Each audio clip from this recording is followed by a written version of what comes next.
की राजनीति की चर्चा के लिए 3 in 1 एक बार फिर आपके सामने है।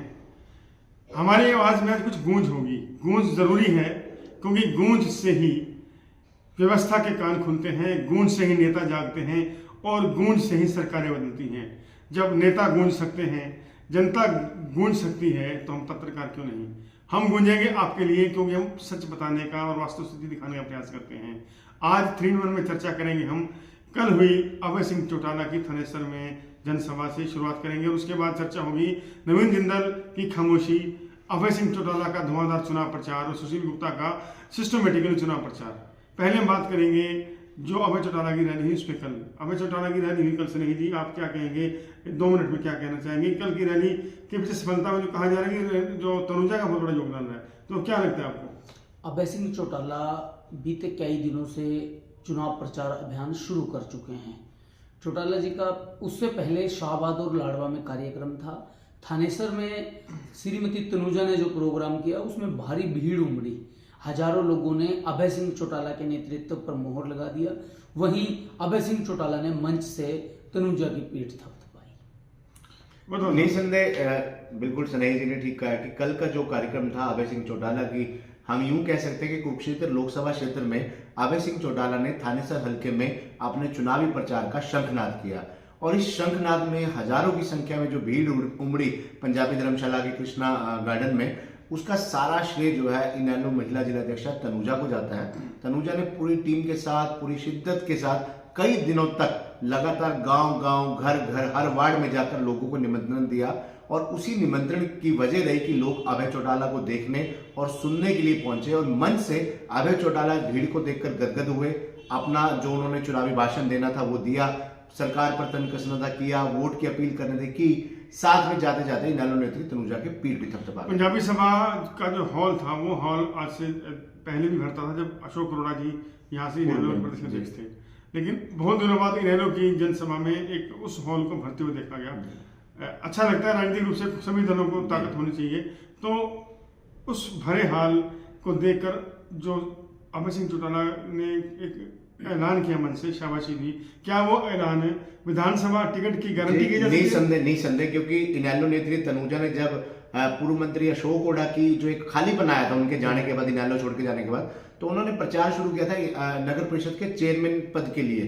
तो प्रचार बढ़ता बढ़ता पहले वो शहरों में गई, हर वार्ड में गई, उसके बाद उनकी जो प्रचार प्रसार था वो गांव की ओर भी चला गया।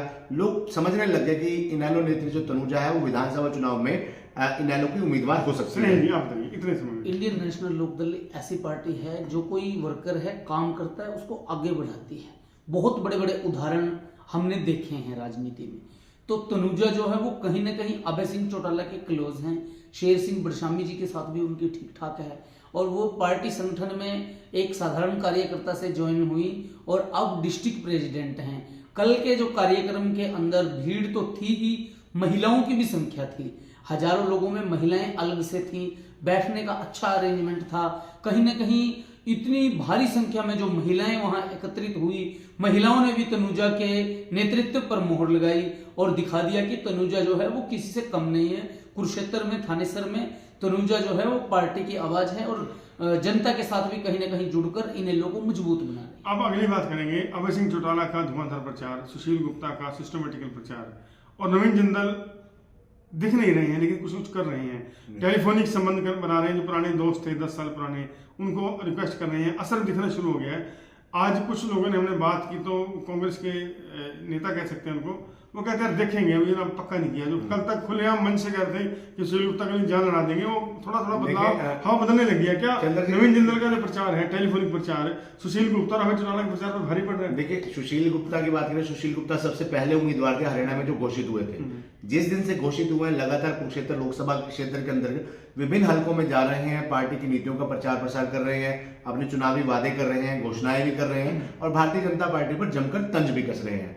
तो आम आदमी पार्टी की सेंट्रलाइज्ड रणनीति है। आने वाले दिनों में अभी 56 दिन बाकी रह गए, आज की डेट की बात करें तो इन 56 दिनों में धीरे धीरे आम आदमी पार्टी इंडिया गठबंधन के प्रत्याशी के लिए जो है लगातार नई रणनीति के साथ चुनाव मैदान में नजर आएगी। उसका असर तो आने वाले दिनों में दिखेगा। अब बात आती है कि नवीन जिंदल की।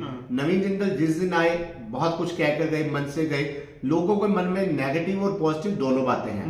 नेगेटिव इस बात को लेकर है कि अगर मोदी नाम की इतनी ही गारंटी थी, 400 पार का नारा था, तो जितने भी अन्य दावेदार थे, चाहे वो रेणुबाला गुप्ता मजबूत उम्मीदवार थी, धर्मेंद्र मिर्जापुर, डीपी चौधरी, जय भगवान शर्मा, डीडी, कैलाशो सैनी, पवन सैनी, कितने नाम थे, वो सारे नाम भाजपा के पुराने निष्ठावान कार्यकर्ता थे।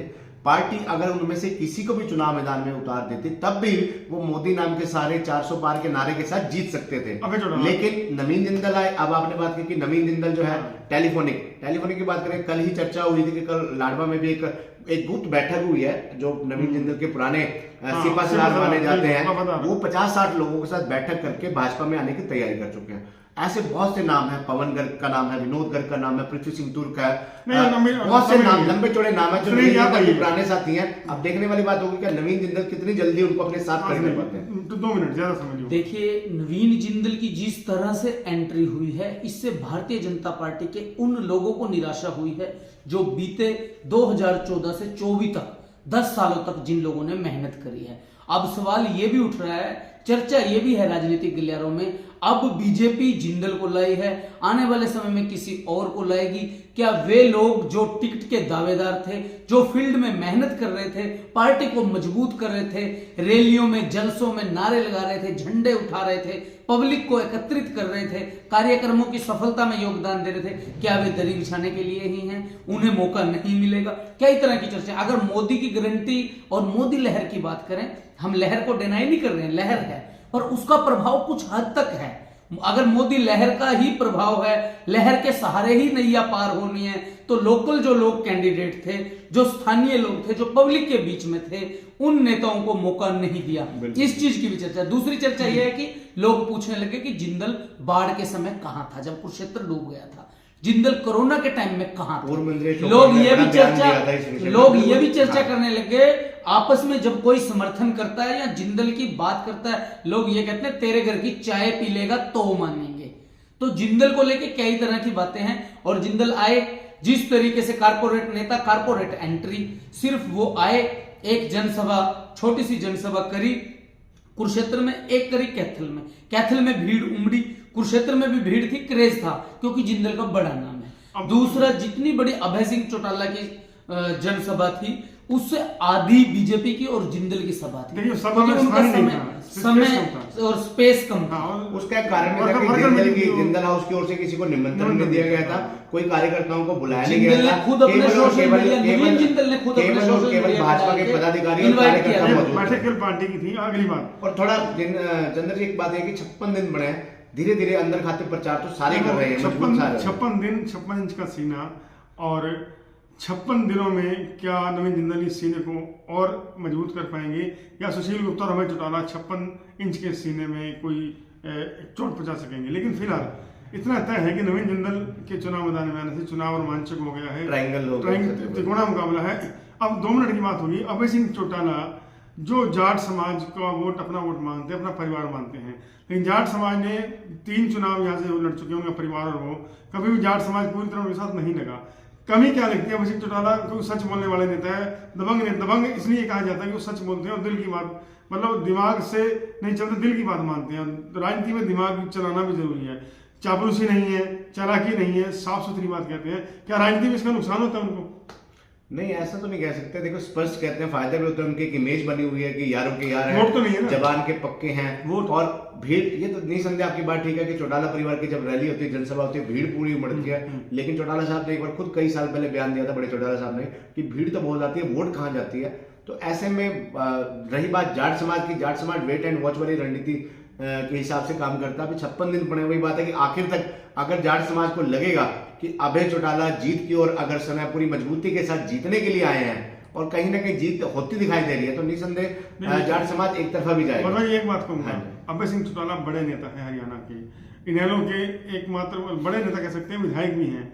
क्या वो हारने के लिए कुछ रहेंगे? ये हारने के लिए तो कोई नहीं आया, सभी जीतने के लिए आए, और वो दिल से लड़ रहे हैं। नहीं, मेरे कहने का मतलब है कि जब, क्योंकि इनेलो पार्टी मजदूर कमेरे किसान 36 राज्य को साथ लेकर चलती है, और उसके अनेक उदाहरण हैं, जितने भी अच्छे आज भाजपा के बड़े नेता हैं जो टिकट के दावेदार थे, अगर हम इतिहास में जाए, इनेलो की पाठशाला से निकले हुए, बड़े से बड़े हरियाणा के राजनीति के जितने नाम है, जननायक चौधरी, देवीलाल की पाठशाला से निकले हुए हैं। बात समाज की आ रही है, समाज जो है आखिरी कोई भी समाज हो आखिर तक वेट करता है कि हर बंदा चाहता है जिताऊ के साथ जाए। अभय सिंह चौटाला की अगर बात करें, अभय सिंह चौटाला पुराने अभय चौटाला नहीं है जिन्होंने 20 साल पहले जिंदल के साथ चुनाव लड़ा था। जिंदल के मुकाबले में वे चुनाव हारे थे 2004-05 में। अभय चौटाला 2004 वाले अभय चौटाला नहीं है, आज वे हरियाणा की आवाज हैं। अभय चौटाला जब विधानसभा में गूंजते हैं, बोलते हैं, वो जब मुद्दे उठाते हैं तो पब्लिक उन्हें लाइक करती है। और अभय सिंह चौटाला आज की डेट में एक लोकप्रिय पॉलिटिशियन हैं जिनकी चर्चा देश भर में होती है।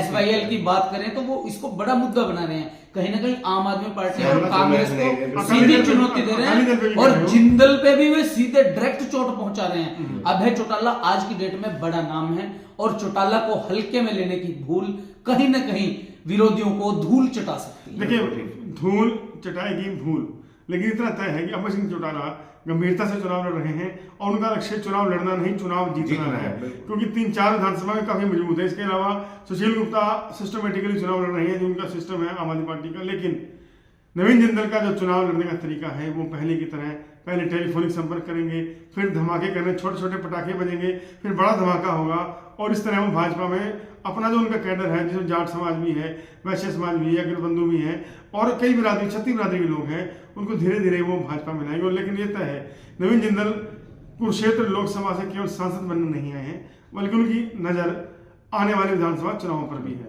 कल फिर चर्चा होगी इस मुद्दे पर और आज के लिए आज्ञा दीजिए। जय हिंद।